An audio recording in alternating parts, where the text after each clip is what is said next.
What's going on, you guys? Goes to here. I have not talked about the Raiders in about, I don't know, 9 months. I've been very, very quiet, just consistent. I'm not one to just come on here and come out when they were 3-0 or come out when they're winning. That's really cheap and inconvenient. I'm not that kind of fan. So, what, of course, happened, as we all know, last night, Jon Gruden resigned. There was a lot of shade, a lot of dirt thrown at him, and he had absolutely no choice. I mean, to resign. The thing that really it's just conspiracy is that I wonder, did someone just want him fired, a closet Raider fan that was tired of losing, that they dug this kind of dirt from 10 years ago? I don't know, maybe. I mean, it's true. He shouldn't have said what he said with, a work email. I haven't even read all the details into it, but Gruden, this has nothing to do with the Raiders in terms of timeline. He was, working for ESPN when it all happened, so it's not. I just had to wonder, why did ESPN not do anything about it? Why did anyone else back then not do anything about it? But now they throw the shade, they throw the dirt. He's gone. Someone really didn't like him and wanted him gone. Now, from a lot of standpoints, I could say, okay, good. Now the Raiders don't have to pay the rest of his contract. I think because he resigned, he has to forfeit it, and so on.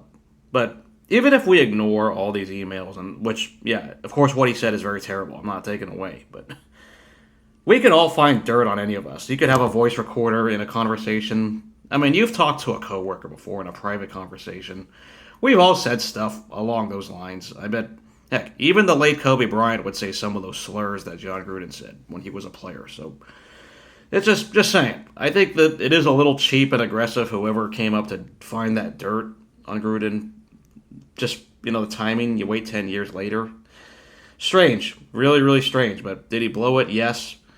At the same time, he probably lost the locker room once that dirt came up and so on. I mean, I think, Nate Hobbs liked the post that says he resigned. Yeah, it definitely showed on Sunday when they lost to the Chicago Bears, who are not a very good team. So they looked very flat. And the thing that, for me, with Gruden is that I was tired of him maybe last year. I would have fired him after 3 years. Wouldn't have only given him, a 4 or 5 year contract, not a 10-year contract. The issues for me is that he was outdated. I mean, sure, he was a young and innovative coach of his time 20 plus years ago, but you can't teach an old dog new tricks. I think in this case, it really did show because his play calling got predictable, his drafting skills on the field. I mean, I've wanted him gone for football reasons, okay? I've already said before how bored I was last January. They collapsed in the second half. They looked boring, predictable. The defense was terrible. And the thing is, you have to assume that Gruden makes every call with the roster. He was the GM with Mike Mayock as his assistant. So his drafting skills were really bad. You look back, you could talk about trading players and dumping players, and yes, that was already a controversy. Well, the Khalil Mack trade has aged into a loss because it's turned into Josh Jacobs and Damon Arnett. Josh Jacobs for Khalil Mack straight up is a loss. Everyone would take a pass rusher over Josh Jacobs any day. So, with apologies to what Josh Jacobs has done. As for Arnett, well, he's a bust. He's on pace to be a dead bust, and I already heard from my sources last year who were some people who worked within the Raiders said he's a terrible person, doesn't have a good work ethic, and it's showing. I mean, I heard that he was benched. When I look at the snap counts, they didn't play him very much because he probably sucks. End of story. And then you look on the other side, the guy they got for Amari Cooper, which I don't regret trading him. Getting a first out of him when he wasn't going to resign, that's actually not bad. But you have to hit those draft picks. And Jonathan Abram is a bust. Right now, he looks like a guy who's just going to get penalties. Like Arnett, bad work ethic. I've heard from my sources he has a bad work ethic.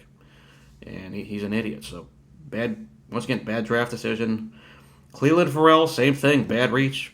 He looks like a bust. He's not playing much because he's probably not good. I mean, he got a 15-yard penalty the other day. That was famous. Yeah, you're not hitting your draft picks. For all the times you could talk about Max Crosby and Hunter Renfrow and a handful of guys who've done all right, there's more misses than hits. And that's where it hurts for me. This team cannot draft. This team does not have a defense. This team does not have play calling. They can't finish a game out. That's my biggest gripe is you can't close a game. It's the same, let's play close for 50 minutes, for three quarters, you look good, and then everything sucks with 5 minutes to go. I've seen this before. Play a 55-minute game, play a 57-minute game, so on and so on. It gets old. It gets 20 years old. And I'm tired of losing like anyone else. I'm tired of mediocrity. And fine, the Raiders are not the Detroit Lions. They're not the Jacksonville Jaguars. Of course, the Jaguars have their own locker room controversy too. Don't get me wrong, but yeah, Gruden clearly lost the locker room this past week after the distraction came out. You try to downplay all that news and so on, but it's clear it affected the team, no matter what was said in the press conferences. So Gruden, yeah, he got to still make little more than $30 million for the last few years. You don't really have to have much sympathy for him. He's rich. We're not. End of story. And Mark Davis, it's on Mark Davis. He just hired a guy because you wanted your cash cow. You're banking on all that cash cow you're getting in the new stadium. You didn't get it last year, but this year you're getting it. And it's full of opposing fans. I don't know if you saw the game, but the Chicago Bears fans took over.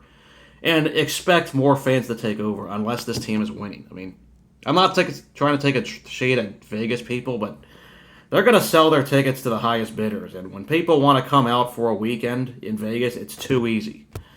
Anyone can come out to Vegas. I mean, the NFL has fans everywhere and so on, but I'm expecting other fan bases to take over Vegas every time until the Raiders are winning. It's that simple. I mean, the Vegas Golden Knights, they obviously cared about how much they got to win. So, if you're on the roster now, I could see, once again, a full reset, whoever Davis hires next to be the head coach / GM or whatever. They're likely going to clean house. I would not buy a jersey for any player. You just don't know who's going to be traded, who's going to be shipped off. As with any new regime, you're going to blow it up. You're going to want your own players. And Gruden, you're in year 3 last year and you failed. You're in year 4 now and you failed. They don't look like a playoff team. This looks like an 8-9, 9-8 kind of team. And fine, they may squeak in, but are they good? Are they going to win a playoff game? Probably not. They look like a team that's just going to lay an egg when it matters most, like they did against the Bears. Offense just not good enough. Some guys I think are better if they were on other teams like Henry Ruggs. I actually don't think Ruggs is a bad pick, but they're not utilizing him the way I want them to. And I'm just tired of the same draft bad. You draw a bad narrative, and they can't draft. They just reach for these players that they don't trade down for. They're always wanting the guy they want right away, and it is coming back to bite. I just don't think these draft picks are good enough at the end of the day. So what are your thoughts, Gruden? I mean, he blew it. It's very clear that he blew it. I just wonder why ESPN didn't do anything beforehand, but that has nothing to do with the Raiders in terms of he was not an employee of the Raiders when it happened. So I won't really comment as much on there. It is sad, but he's gone. I'm only thankful he's gone. I just didn't want it to happen like this. Let's see you guys later.